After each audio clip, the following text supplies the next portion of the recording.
14 artists, 14 moments where someone looked at what the industry was offering, the deal, the spotlight, the contract, the chart position, and said yes.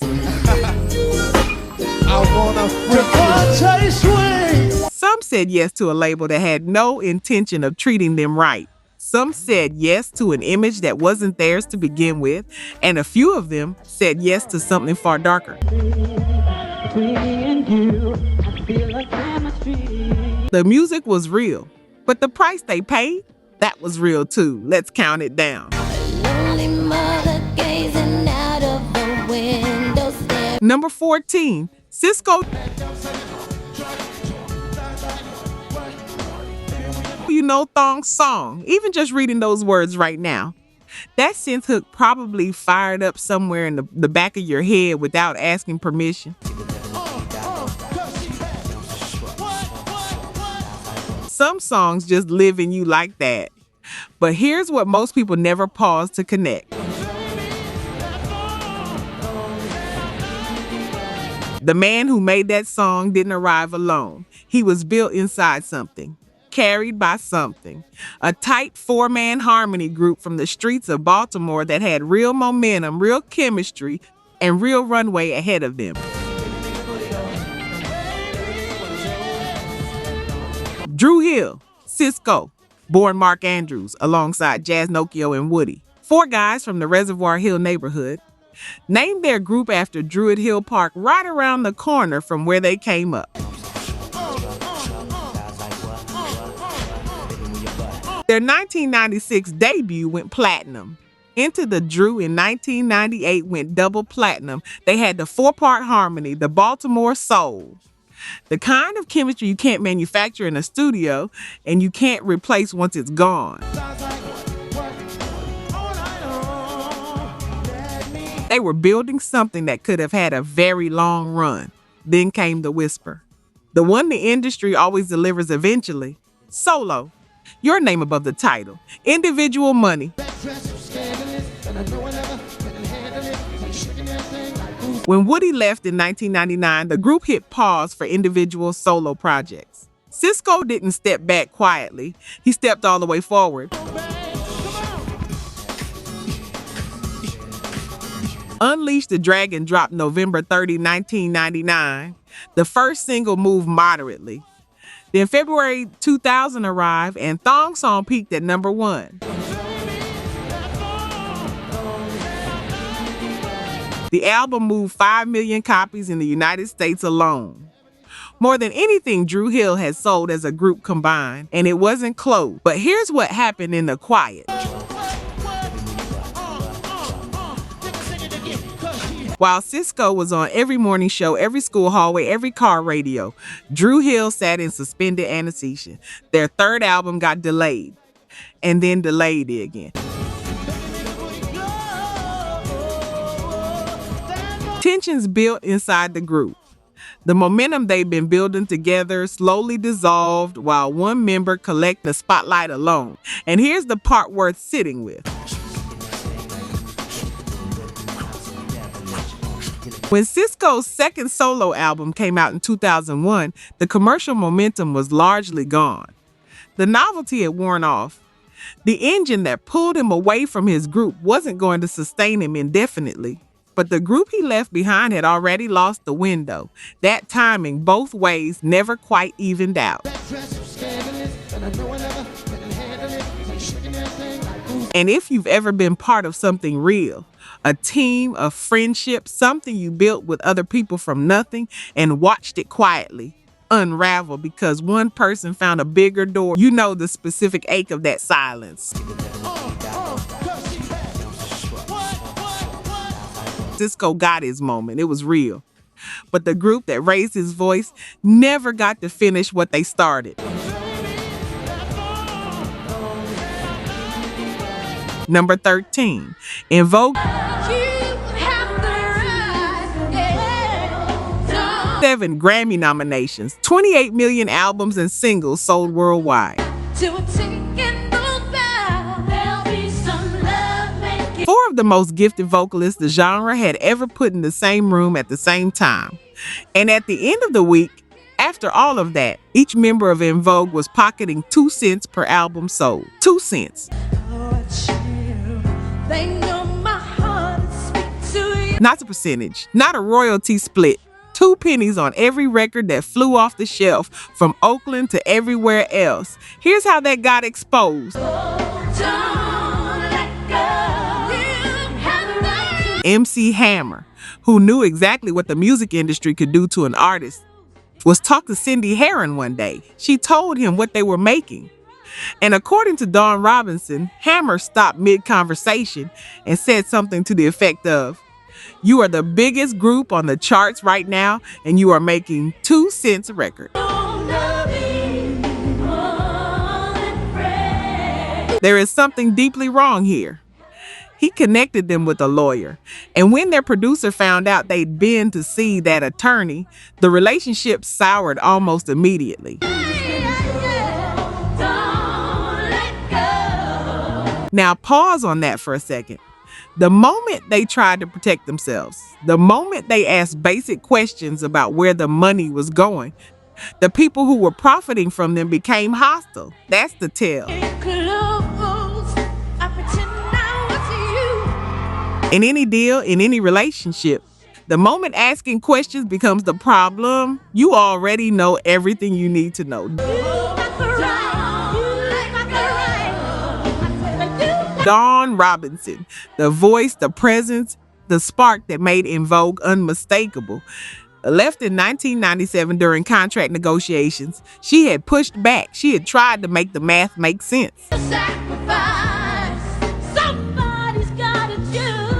And when she finally walked, the remaining members told the press she was a diva. Maxine Jones later admitted they said it. They told people Dawn was the problem. And Dawn couldn't defend herself publicly at the time because 2 cents per album doesn't buy you a publicist. The group carried on as a trio. They put out their 3rd album. They toured. But something had been hollowed out. That specific chemistry of all 4 voices, that particular sound, it never came back exactly right. And there is no replica for what En Vogue had when they were whole. That 4-way harmony was singular. Once it broke for good. Here's the detail that stays with me. Dawn Robinson, a founding member of one of the greatest R&B groups the genre has ever produced, spent years recently living in her car while the industry that made a fortune off her talent moved forward without missing a step. If you've ever given everything to something, done the work, held up your end, and been told the problem was you know what that particular injustice tastes like in the quiet. Number 12. The structure around them was designed to extract everything and return almost. Number 11. Bobby Brown. Bobby Brown left New Edition in 1985. Depending on who you talk to, he quit or he was pushed out. The truth is probably closer to both happening at once. Either ways, he wanted something different. A harder edge, more room to move, a sound that wasn't so carefully polished and deliberately clean. He was 17 years old and already restless inside an image that was starting to feel like a costume someone else had measured him for. So when he went solo, he went completely. Don't Be Cruel dropped in 1988. It became one of the biggest R&B albums of the decade. My prerogative, every little step, hits stacked on hits. He wasn't singing teen ballads anymore. He was something harder, looser, with a stage presence that said, "I'm not the good boy and I never fully was." The audience responded. New Jack Swing as a genre found one of its defining commercial moments through what Bobby Brown did on that album.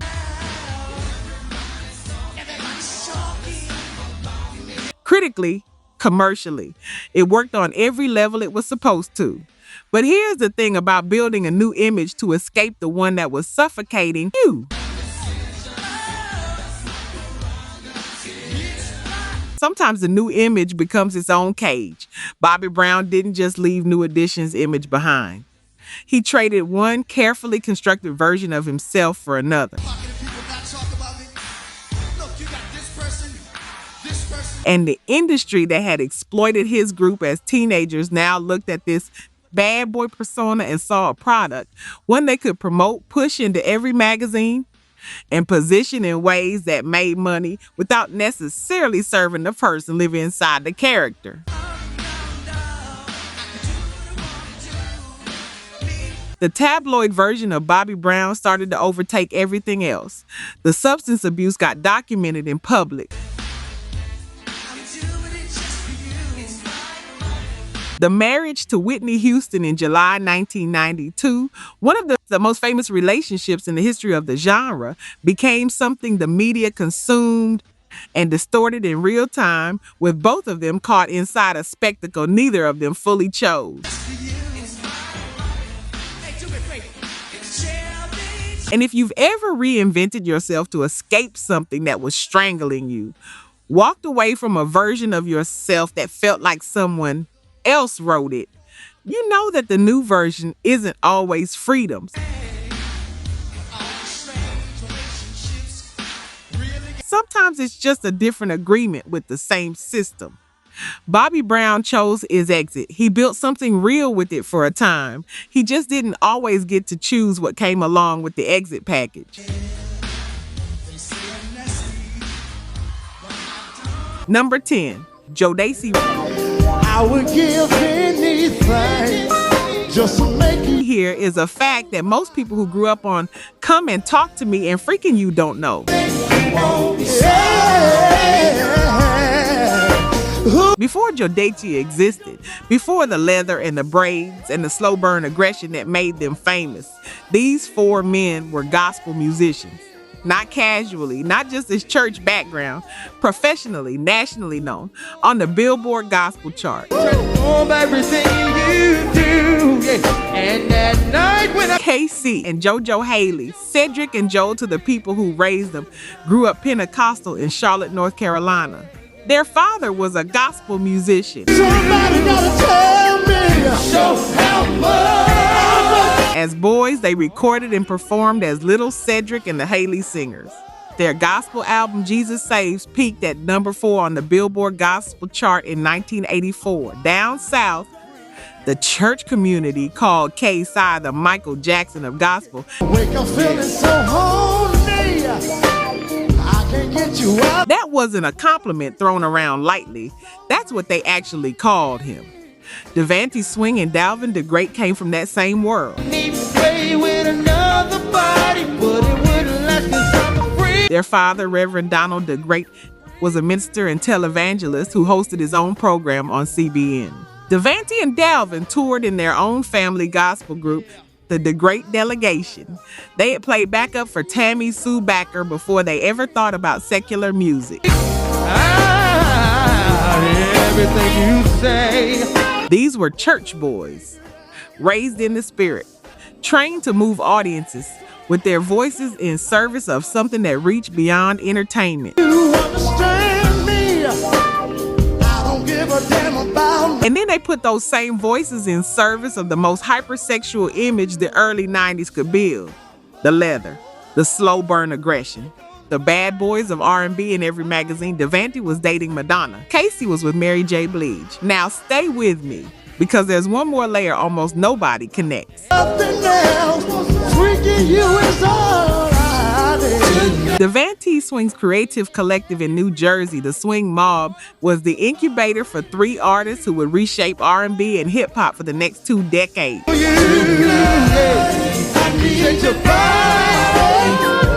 DJ Timmy Tim Mosley, Devante renamed him Timbaland. Missy Elliott, Genuine, all came through Devante's world.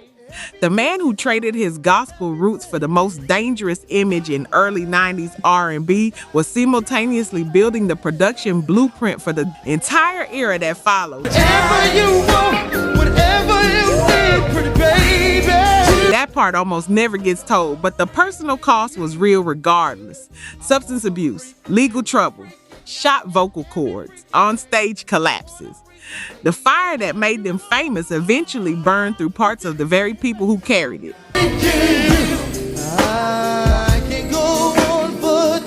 Some of y'all heard those Jodeci records on the same Sunday you sat in church. That irony runs deeper than most people let themselves acknowledge. Every time I close my eyes. Number 9, Mariah Carey. Imagine you're 19 years old. You've been working as a backup singer, a hat checker girl, a waitress, whatever it takes. You've been writing songs since you were a child, and you know your voice is something genuinely different. You have a demo. One night at an industry party, someone passes that tape to the most powerful man in the music business. He hears it. He calls you. Tommy Modeler was chairman of Sony Music. He was also more than 20 years older than Mariah Carey when that tape found him in 1988. He made her the biggest selling pop artist in the world. And then after they married in June 1993, she found herself living in a $32 million estate in Bedford, New York, that she would later describe in her memoir as closer to a prison than a home. She named it Sing Sing after the maximum security facility upstate.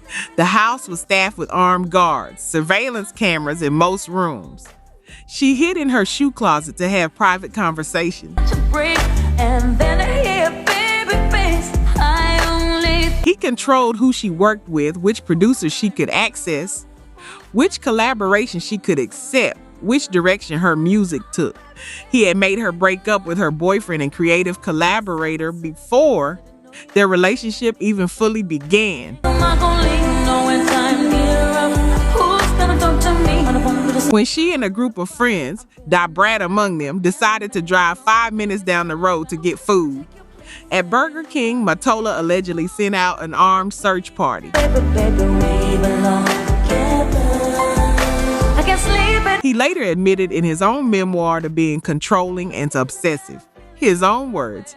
She described him as a warden. She got the fame, she got the chart positions, and she got a life that wasn't entirely hers to live, measured out in supervised hours and controlled rooms.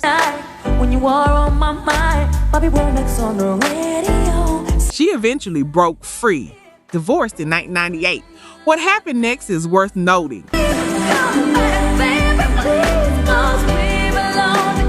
Her music reportedly received limited promotion at Sony post-divorce, and her glitter era in 2001 coincided with a very public breakdown that the world watched without much grace.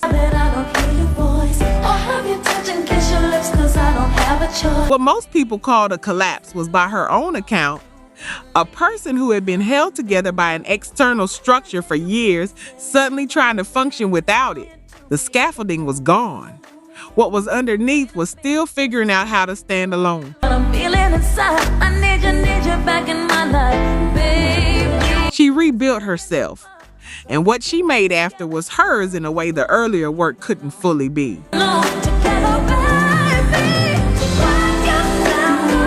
Sometimes what gets sold is a version of yourself you have to survive before you can find your way back. Number 8, Lauryn Hill. But when he told you he was about to Benjamin, you act like you ain't him, think of him a little grin to begin. In 1998, Lauryn Hill won 5 Grammy Awards in a single night, 5 more than any female artist had ever won at one ceremony. Silly girls selling soap because it's in. Look at where you be in, here we like. The miseducation of Lauryn Hill had connected with people the way very few albums in any genre ever do, not just commercially but personally.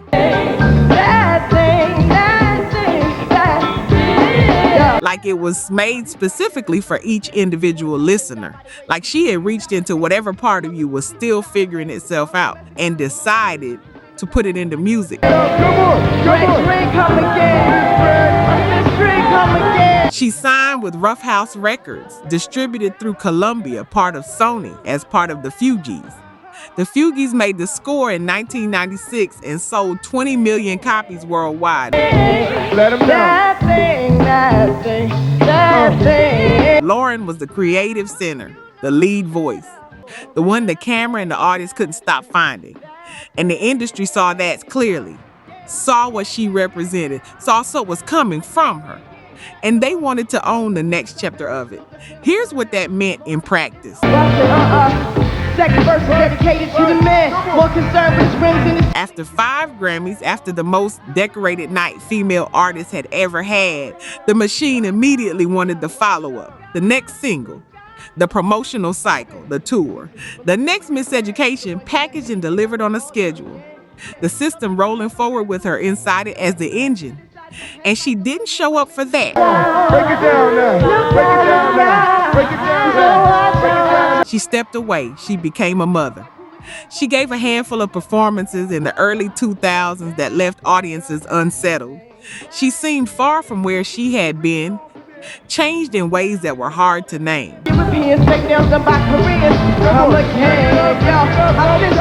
She had stepped away from the machine, but the machine hadn't finished with her. In 2013, she was sentenced to 3 months in federal prison for failing to pay taxes on over $1.5 million in income. Give it up so easy, you ain't even fooling him. If you did it then, you probably freak again. She has described feeling like the industry wanted to reshape her into something she wasn't willing to become. Like the price of continuing would have been giving away the very thing that made the music true. That people done changed, and you know them not ready.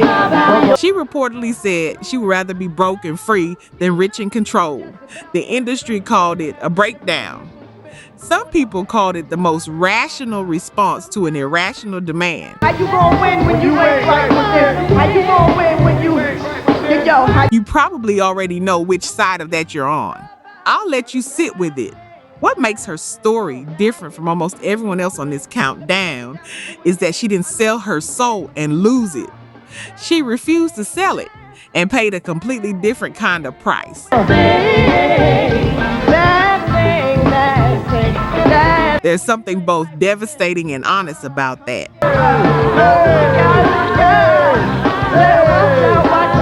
Number 7, Aaliyah. She started singing seriously when she was 12 years old. She signed her first record deal when she was 14, and the label that signed her was owned by her uncle. Barry Hankerson, Aaliyah's maternal uncle, founded Black Ground Records. When Aaliyah Dana Houghton was 15 years old, Robert Kelly wrote and produced her debut album, Age Ain't Nothing But a Number, released in 1994.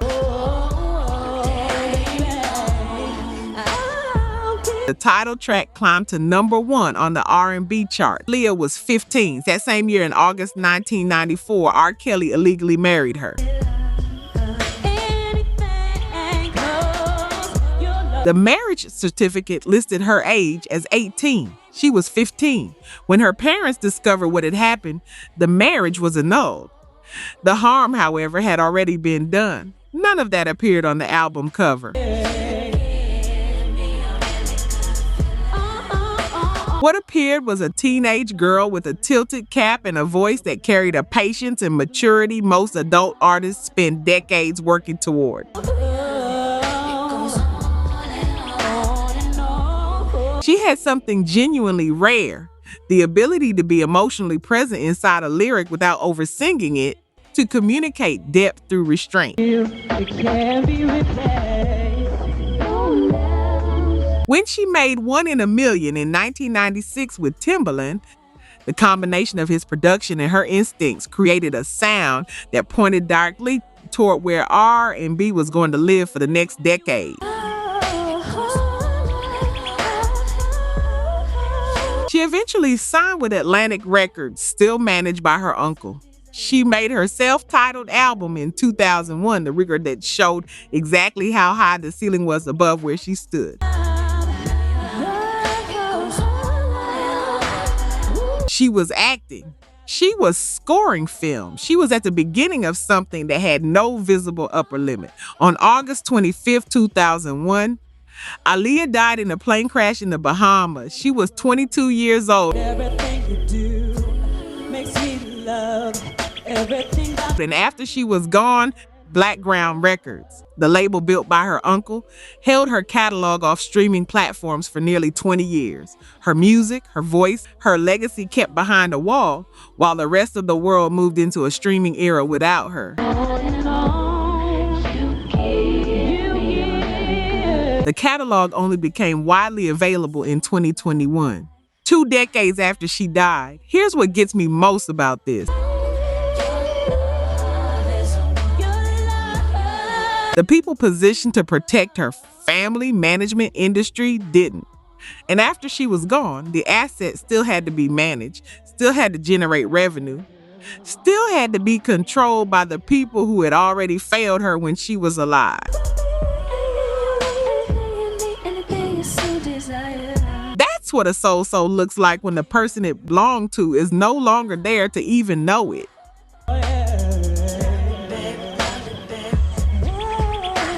Number 6, Janet Jackson.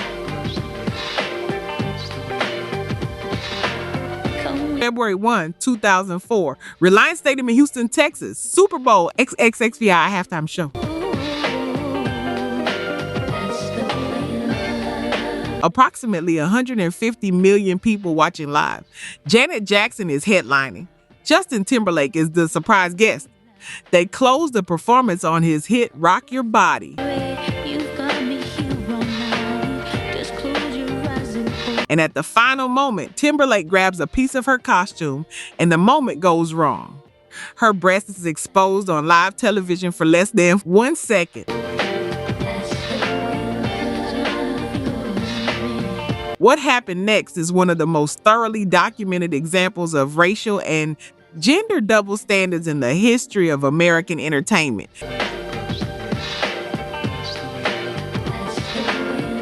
Janet Jackson was blacklisted, not warned, not suspended, blacklisted. CBS dropped her, MTV removed her videos from rotation. VH1 followed, radio stations across the country pulled her music. Her invitation to the Grammy Awards, held just 9 days later, was revoked. Her upcoming album, Damita Jo, was released into a void. No radio support, no television support. An album she had spent years building dropped into a silence the industry created deliberately. Justin Timberlake attended the Grammys that same week. He won Best Male Pop Vocal Performance for Cry Me a River. His career did not pause, not even briefly. He went on to release multiple successful albums, pursue a film career, and headline the Super Bowl again in 2018 as the headliner. And here's the specific detail that I keep coming back to. When the backlash was still fresh, still consuming everything around her, Janet reportedly told Justin, "Don't say anything. I don't want any drama for you." She was trying to protect him from the same fire that was swallowing her whole. She said, "If I were you, I wouldn't say anything." She protected him. And then the industry confirmed exactly what that protection cost her and what it cost him, which was nothing. Janet Jackson was one of the best-selling artists in the history of popular music coming into that halftime show. Decades at the absolute top, multiple diamond-certified albums, a catalog that defined an era. And all of that was put in jeopardy in half a second by a moment that was at least partially someone else's decision. When the industry had to choose who to protect, they chose without hesitation and without apology. Some of y'all just went quiet hearing that, because you know how that math works, and you know why it works that way. Number 5, Toni Braxton. Just tears away. In January 1998, Toni Braxton filed for bankruptcy, and before anyone brings up the spending, yes, she has acknowledged some of it. Dishes, flatware, things for the house. That's the narrative that got repeated in every headline. But here is a number that makes the spending habits irrelevant as any kind of real explanation. Toni Braxton's first two albums generated over $170 million in sales for LaFace Records and Arista. She received 33 cents per album sold, after expenses were recouped because the label found a way to charge back almost everything. That 33 cents became nearly nothing. By 1998, after selling more than 40 million records worldwide, her total royalty payment from the contract was approximately $2,000. $2,000 on 40 million records sold. She had to auction off her Grammy awards, her jewelry, her clothing, her baby grand piano. She sued her label to terminate the contract. Her lawyer stood in court and said it plainly.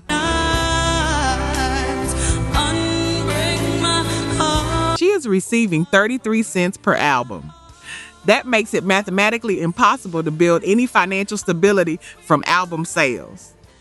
LaFace and Arista together made $170 million and paid her pennies to generate it. The settlement came in 1999, reportedly over $20 million, but attached to it was a condition, a 10-year gag order. She could not speak publicly about the terms of the deal for a decade. She had to stay quiet about the robbery, perform, smile, keep making music that kept making them money, and say nothing about the arrangement that had taken everything from her. In 2017, when the gag order expired, she published her memoir, Unbreak My Heart, and told the full story for the first time. There's something specific about being silenced on top of being robbed. Like the injury wasn't enough, they needed the insult too. She also lost the rights to 27 of her biggest songs, including You're Making Me High, as part of the bankruptcy proceedings. 27 songs, her own voice, belonging to someone else before she was 35 years old. And this one still gets me because she gave the world some of the most emotionally precise R&B of the entire 90s. And the industry gave her back $2,000, a decade of mandatory silence, and 27 songs she'd never see royalties from again. Number 4, TLC doesn't realize he hurts us so much. On July 3, 1995, TLC filed for Chapter 11 bankruptcy protection. And they had 2 Grammy Awards. They had just released Crazy Sexy Cool, which would go on to become the only album by a female group in history to receive diamond certification, meaning 10 million copies sold in the United States alone. And each member of TLC was taking home less than $50,000 a year. Less than $50,000 while selling tens of millions of records. Come on. I seen a rainbow yesterday, but too many storms have come and gone. Cookouts, basement parties, school dances, Sunday drives. That was TLC everywhere you went in the 90s. And at the end of every week, the math didn't work for the women who made all of it. Here's how the contract was structured. Come on, y'all. Sing along. When T-Boz, Left Eye, and Chili signed with LaFace Records and Pebetone, Pebetone was the management and production company run by Perry Pebbles Reed, who was married to L.A. Reid at the time.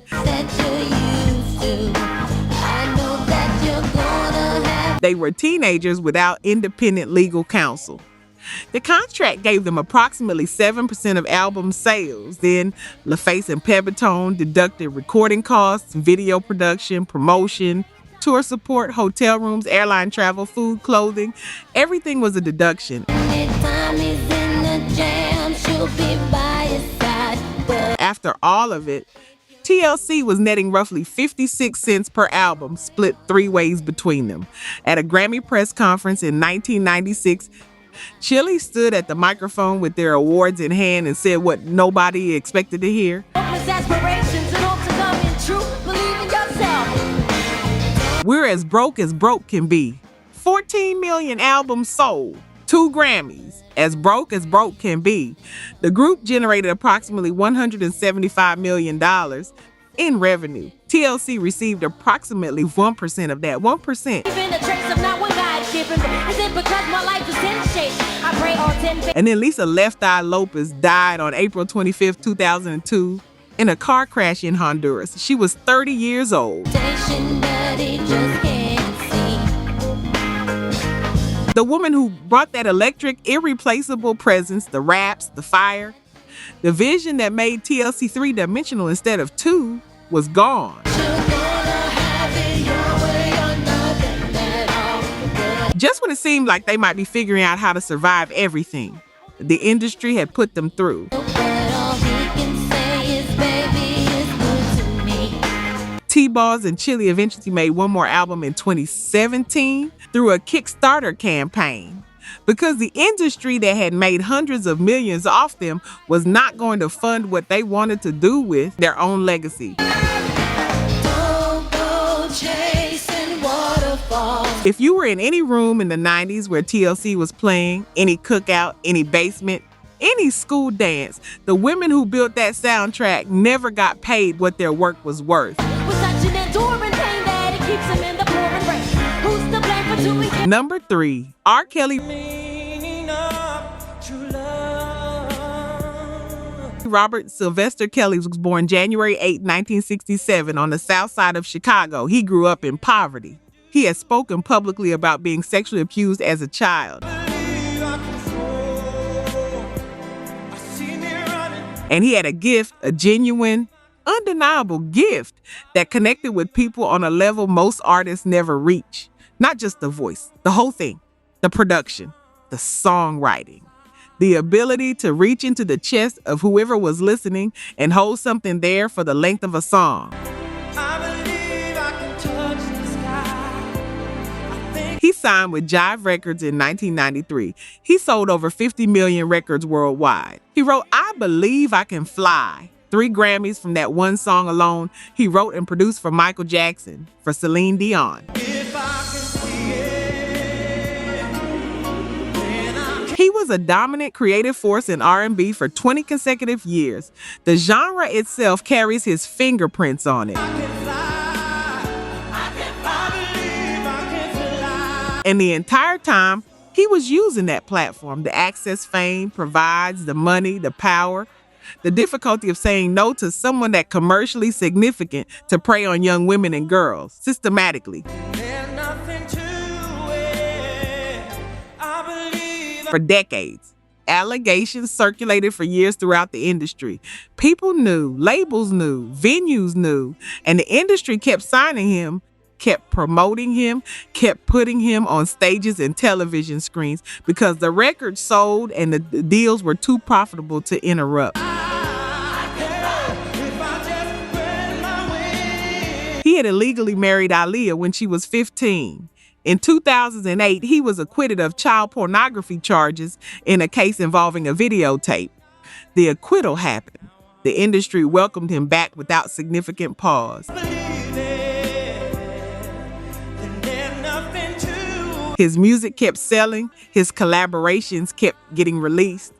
His name kept appearing on credits and charts throughout the entire era of the allegations. That is not a footnote. That is the industry making a choice repeatedly in plain sight.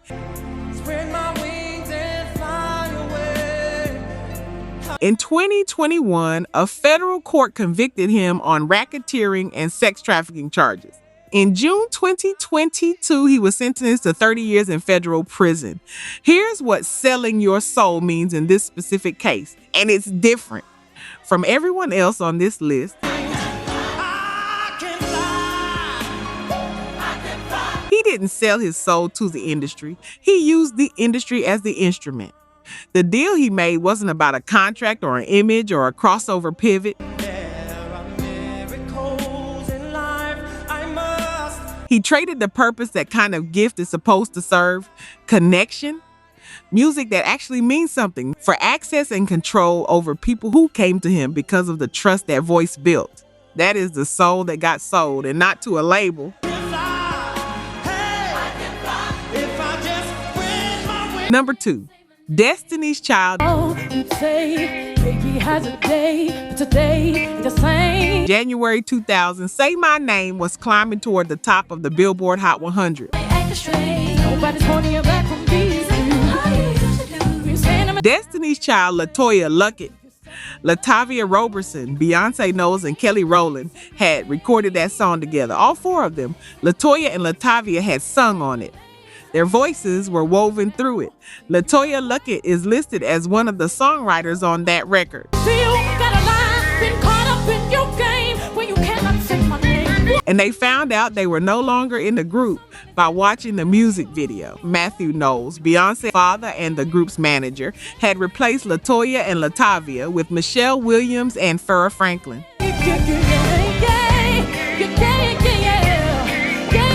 The Say My Name video was released with the 2 replacements lip-synching to the vocals LeToya and LaTavia had recorded. Before the women were fully informed, before they had processed what was happening to them.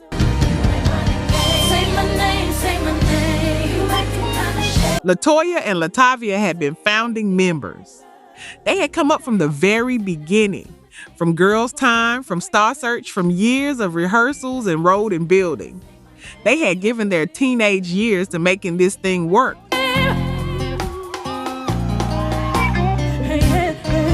Their lawsuit alleged that Matthew Knowles had withheld financial information, refused to share profits fairly, and unlawfully replaced them in the group without properly informing them.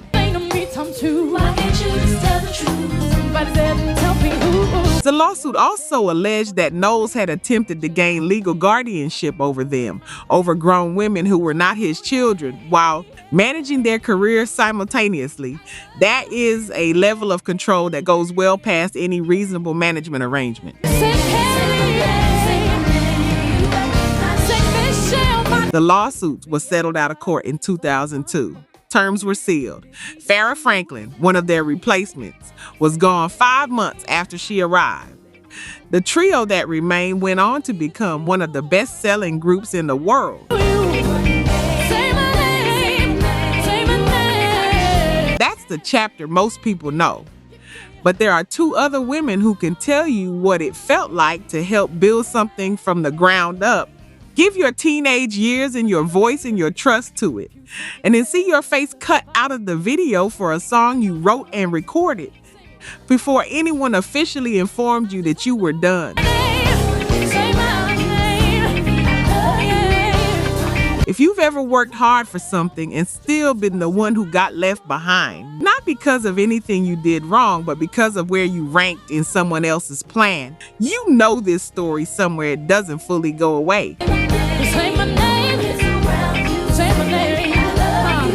Number 1, Whitney Houston. Your way.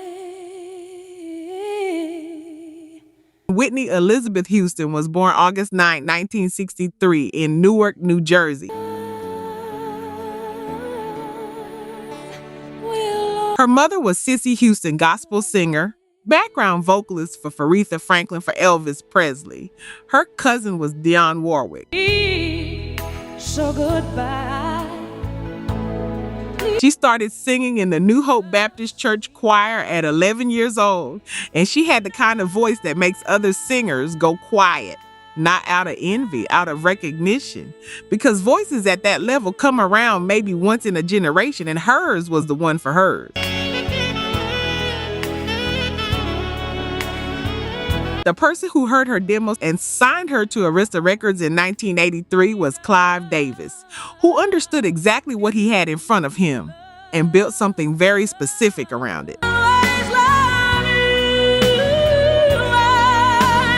Clive Davis deliberately positioned Whitney Houston as a mainstream pop star, not an R&B artist, not a gospel artist, pop. Her national television debut was on The Merv Griffin Show. Should stay. Her albums from that era are filled with glossy, orchestrated ballads designed for broad mainstream consumption. Beautiful songs, perfectly crafted, aimed at a white dominant pop market in ways that kept significant distance from where her voice actually came from. She appeared on Soul Train once to promote her debut album, one time. On March 30, 1988, at the Soul Train Music Awards, Whitney Houston was booed by her own community, by the people who had watched her grow up in the church, who knew what that voice was rooted in, and felt the absence of that root in the song she was being asked to sing. And it broke something in her. She felt it deeply. She made I'm Your Baby Tonight in 1990 partly as a response, harder production, more R&B in its bones, trying to close the distance the industry had opened between her and where she came from. She married Bobby Brown in July 1992, and many people understood that marriage as another attempt to close the same gap, to say, I'm still from here. I haven't gone somewhere you can't follow. My darling, you. But the fracture had already formed between who she was and what the machine had built. Between the gospel girl from Newark and the commercial force Clive Davis had packaged. And that fracture, combined with the weight of 2 decades at that level, the substances, the scrutiny, the unrelenting distance between her authentic self and the version the industry sold, eventually broke something that couldn't be put back together. She died on February 11, 2012 at 48 years old in a bathtub at the Beverly Hilton Hotel the night before the Grammy Awards, Clive Davis's event. But above all this, I wish you. She died the night before the party thrown by the man who built the version of her the world bought. That timing is not a footnote. It is the whole story in a single detail.